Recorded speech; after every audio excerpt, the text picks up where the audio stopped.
Supreme court को हद याद दिलाने वाले उपराष्ट्रपति जगदीप धनखड़ को सीजीआई संजीव खन्ना ने ऐसा आईना दिखाया कि बेचारे मुंह छुपाने को मजबूर हो गए हैं। आपको बता दें, पहले तो सीजीआई संजीव खन्ना ने इस्तीफा मांग लिया, फिर प्रधानमंत्री नरेंद्र मोदी और राष्ट्रपति को पत्र लिखकर महाभियोग चलाने की डायरेक्ट डिमांड कर दी है। तो सुप्रीम कोर्ट से पंगा लेकर कैसे फंस गए हैं जगदीप धनखड़, आपको बताएंगे। लेकिन खबर में सबसे पहले सीजीआई संजीव खन्ना ने क्या सख्त एक्शन लिया है, बिग ब्रेकिंग देखिए। खबर आप देखिए न्यूज 18 की।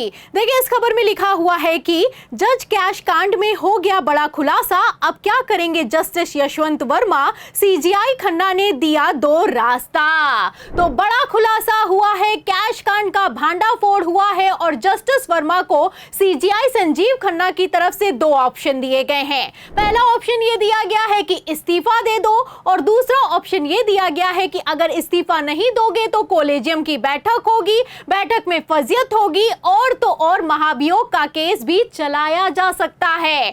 आपको बता दें, जब से कैश कांड को लेकर भांडाफोड़ हुआ है, सीजीआई संजीव खन्ना जस्टिस वर्मा पर सख्त हुए हैं। बयान निकलकर सामने आया है कि इस्तीफा दे दोगे तो अच्छा होगा।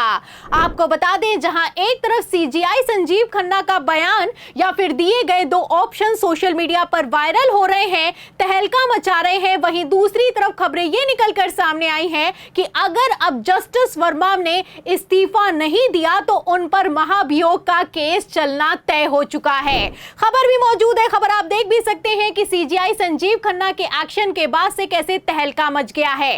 आज तक की खबर में देखिए लिखा हुआ है कि क्या इस्तीफा देंगे जस्टिस यशवंत वर्मा या महाभियोग चलेगा। कैश कांड में जांच रिपोर्ट के बाद कार्रवाई तय हो चुकी है। तो जांच की रिपोर्ट निकलकर सामने आई है। आपको बता दें, ये जो जांच की रिपोर्ट है ये 3 जजेस की रिपोर्ट है और इस रिपोर्ट को 4 मई को सीजीआई संजीव खन्ना को सौंप दिया गया।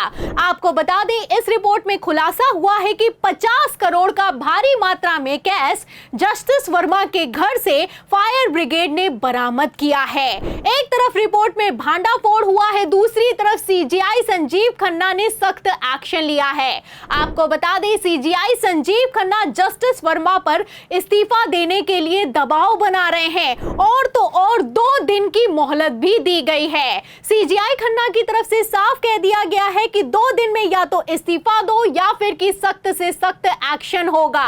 फिलहाल मैं आपको बता दूं कि सीजीआई खन्ना के एक्शन के बाद अब जस्टिस वर्मा का रिएक्शन निकलकर सामने आ गया है और जस्टिस वर्मा ने सीजीआई संजीव खन्ना से दो टूक कह दिया है कि मैं अपने पद से इस्तीफा नहीं दूंगा। जी हां, जस्टिस वर्मा का बयान निकलकर सामने आया है। एक तरफ जस्टिस वर्मा ने अपना बयान दाखिल किया है, अपना जवाब दाखिल किया है, वहीं दूसरी तरफ सीजीआई संजीव खन्ना ने एक्शन ले लिया है। आपको बता दें, सीजीआई संजीव खन्ना की तरफ से तत्काल प्रभाव से प्रधानमंत्री नरेंद्र मोदी और राष्ट्रपति द्रौपदी मुर्मू को पत्र लिख दिया गया है। सीजीआई खन्ना ने साफ साफ कह दिया है कि जस्टिस वर्मा इस्तीफा देने के लिए तैयार नहीं है, ऐसे हालातों में महाभियोग का केस चलाया जा सकता है। तो सीजीआई संजीव खन्ना 13 मई को रिटायरमेंट के ठीक पहले किस तरीके से जस्टिस वर्मा कैश कांड में खेल गए हैं, आप देख सकते हैं। आपको बता दें, जब सुप्रीम कोर्ट की तरफ से वक्फ कानून पर सीजीआई संजीव खन्ना ने अंतरिम रोक लगाई थी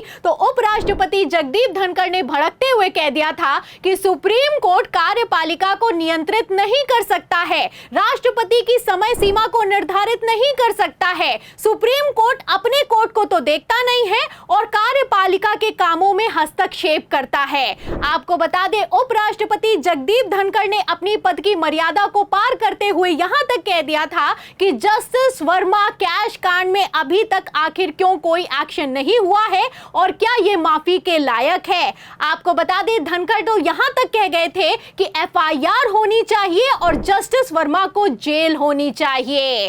तो उपराष्ट्रपति जगदीप धनखड़ ने किस तरीके से जस्टिस वर्मा के द्वारा सीजीआई संजीव खन्ना को टारगेट किया, आप इस खबर से अंदाजा लगा सकते हैं। फिलहाल सीजीआई संजीव खन्ना अब खेल गए हैं। सीजीआई संजीव खन्ना ने पहले तो जस्टिस यशवंत वर्मा से इस्तीफा मांगा है और अब जब जस्टिस यशवंत वर्मा इस्तीफा देने के लिए तैयार नहीं है तो राष्ट्रपति और प्रधानमंत्री को पत्र भेज दिया गया है और चीफ जस्टिस ऑफ इंडिया ने ये कदम जजों से चर्चा के बाद उठाया है। जानकारी के मुताबिक खबर ये निकलकर सामने आ रही है कि जस्टिस वर्मा को पद से हटाने के लिए और संसद में महाभियोग की प्रक्रिया को शुरू करने का ये पहला कदम है। तो ऐसा पहली बार होगा कि महाभियोग चलेगा और महाभियोग के माध्यम से हाई कोर्ट के सिटिंग जस्टिस को उसके पद से हटाया जाएगा।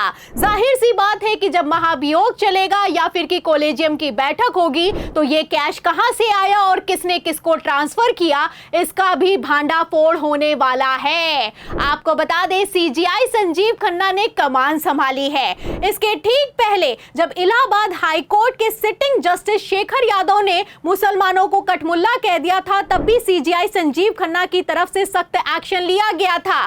जस्टिस शेखर यादव को दिल्ली तलब किया गया था और तो और जस्टिस शेखर यादव को सीजीआई संजीव खन्ना ने साफ कह दिया था कि माफी तो मांगनी ही होगी। आपको बता दें, तब भी खेला हुआ। शेखर यादव ने सीजीआई खन्ना के सामने तो कह दिया कि माफी मांग लूंगा, लेकिन जैसे ही वहां से बाहर निकले अपने बयान से पलट गए। फिलहाल शेखर यादव तो पलट गए थे, शेखर यादव पर तो एक्शन नहीं हुआ, लेकिन इस बार सीजीआई संजीव खन्ना ने मौके पर चौका मार दिया है। सीजीआई संजीव खन्ना ने प्रधानमंत्री नरेंद्र मोदी और राष्ट्रपति से एक्शन लेने की डिमांड कर दी है। अब ये एक्शन होगा या फिर कि नहीं होगा, ये तो आने वाला वक्त बताएगा, लेकिन इतना तो साफ है कि उपराष्ट्रपति जगदीप धनखड़ सीजीआई संजीव खन्ना के सिस्टम पर उंगली उठाकर बुरी तरीके से फंसते हुए नजर आ रहे हैं। सीजीआई संजीव खन्ना से तो सवाल कर लिया था कि एफआईआर क्यों नहीं हुई, जेल क्यों नहीं हुई, क्या ये माफी के लायक है। अब अगर प्रधानमंत्री नरेंद्र मोदी इस मामले में एक्शन नहीं लेते हैं तो क्या उपराष्ट्रपति जगदीप धनखड़ यही सवाल राष्ट्रपति या फिर कि पीएम मोदी से कर पाएंगे या फिर कि नहीं कर पाएंगे, ये देखना होगा।